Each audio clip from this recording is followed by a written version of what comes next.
Hello there guys, what is up? My name is Possum and welcome to the video. Now today I have a long awaited video and sorry it's taken me so long to get around to doing this, but it's finally out. And basically this video is a tutorial on how to score goals directly from the corner kick. If you've been a long time subscriber of mine, you'll have seen a couple of goals I uploaded, one from Rafael van der Vaart and another one from Andre Pirlo, where they take the corner and it curls straight into the goal without anyone else touching it, and basically it's their goal. And I did the same technique on both of those goals and I want to share it with you guys now, but there are a couple of things I do need to say about it first before I show you.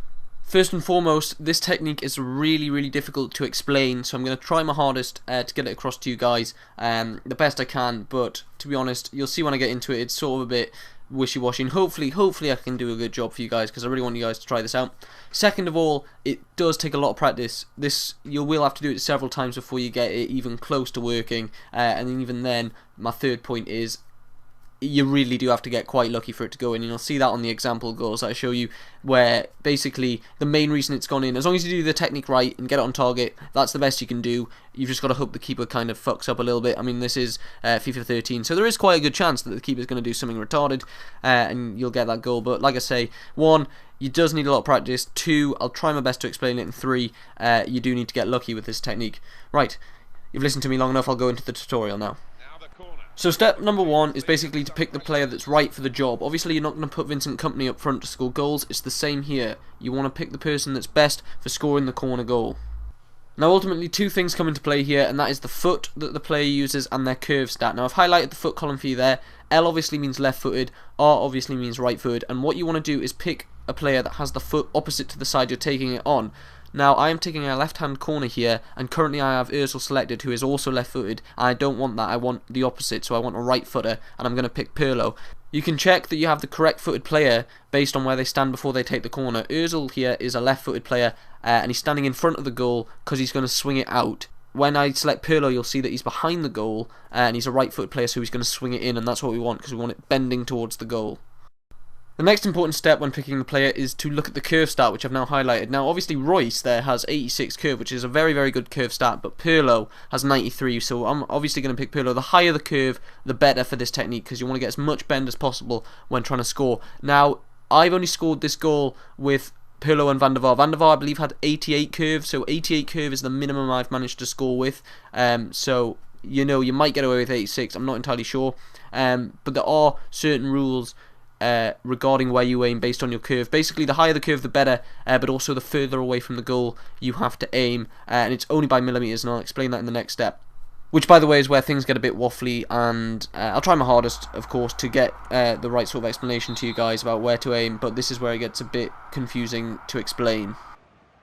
The second step is the hardest to explain and also the hardest to do. This is the bit that will basically make or break whether you're going to score the goal or not, and I will try my hardest to explain in the best ways I can what you have to do here, but like I say, it does sort of depend on the player that you're using, their curve stat, and my method is a little bit strange.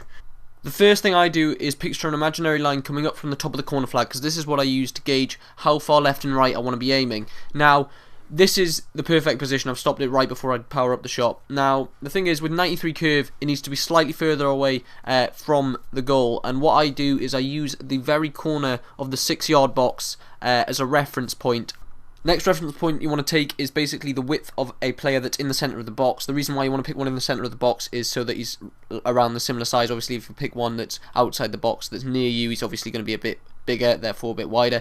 So I'm going to be using one in the centre of the box, namely the one that's arm is against the black line, and if you'll notice, the distance between the black line and the reference point of the corner of the 6-yard box is about 1.5 widths of this guy. Now at 93 curve that is perfect, it's bang on. For slightly less curve it's more going to be about 1 width of a player. Now I know this is very sort of convoluted and a bit messy, but this is really the only other way I can try and describe it to you guys, but just trust me on this one. You want to go for between 1 and 1.5 widths of player between the corner flag line and the 6-yard box. Step number 3 is basically gauging the right power. As you can see where I've highlighted below, this particular one was about 2 1/3 bars. Now you really don't get much sort of leeway in the power. You've got to get it bang on. It's I'd say between 2 1/3, 2.5 bars. Any more and it'll go beyond the goal, any less and it'll curve too soon and not even reach the goal. Now these corner techniques, this corner technique is basically aiming to get it towards the far side net, just inside that back post, because that gives you as much time as possible to curve, and it's also basically where the keeper's going to screw up the most. Don't worry about getting any sort of topspin on this one, because the power, if you get the power right, it'll stay at the right level and just creep under the bar. Step number 4 is to add curve to the ball. Now, as soon as you've started to press B, you want to hold the analog stick towards the direction of the goal. In this case, since it's a left-hand corner, I'm taking an in-swinger with the right foot. I want to hold it to the left all the way. Don't add any to the top or bottom. To the bottom will make it climb, and to the top will make it not curve enough. You want to get as much to the left as possible. You really want to swing it right round to go in, and this will add curve to the ball and start bending it towards the goal. Hold that down the whole time. Step 5 is profit. You've just managed to score a goal from the corner spot, and basically you just want to shush the hell out of this guy, celebrate.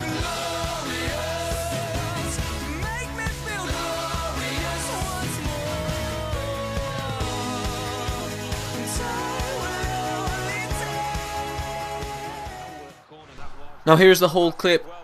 All in one go without pauses. I'll leave the 5 steps up on the screen there, and basically you'll notice that this is actually in the 45th minute and it's an equaliser, and it put me in a really good position in the second half because I actually won the game 3-1. Now you'll see I pick my player and go with Pirlo, right foot, 93 curve, obviously going to pick him. Next I aim the corner where I want it to be, I apply 2 1/3 bar power, add the curve, and then profit, boom, straight in the goal, 1-1. I'm in a really good position going into the next half, and it's a great goal to show on YouTube. Now, just to prove to the non-believers that this goal wasn't a fluke, I've got another one here from Rafael van der Vaart, which is on the other side, so it's good. You can see the contrast. I don't change player because I know how good Van der Vaart is. I aim ever so slightly more towards the goal based on the fact that he has less curve. Add the power, add the curve. Next thing you know, it's in the back of the net. 15 minutes in, that's my second goal of this game, and the guy backs out like 2 minutes later, and I end up winning the game because I've scored such a good goal. Now, a fairly new concept that I've added to this technique is coming up with your own custom corner that you can do, and I haven't actually managed to score yet using this, but I haven't really tried it too much. And basically what happens is you've got 3 players there on the keeper that run around, hassle him loads, so he has more chance of letting the ball in, go into the goal. You've got 1 player there that just sort of runs back with 3 across the back. This way you won't get counter-attacked when doing this. And then you've got 2 people there on the edge of the box that basically just sort of run around, try and draw some defenders out the way, create a bit of space so the ball can go into the goal. And the practice arena is definitely one of the best places to practice this corner technique. It allows you to gauge where you want to aim. As you can see there, I obviously aimed that way too close to the goal because it curved far too soon. And you can just test it over and over again. Obviously I went with Pirlo.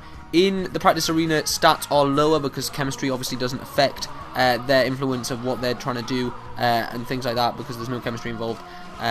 So, you know, try it out. I mean, that one was quite close. I hit the bar there, for Christ's sake.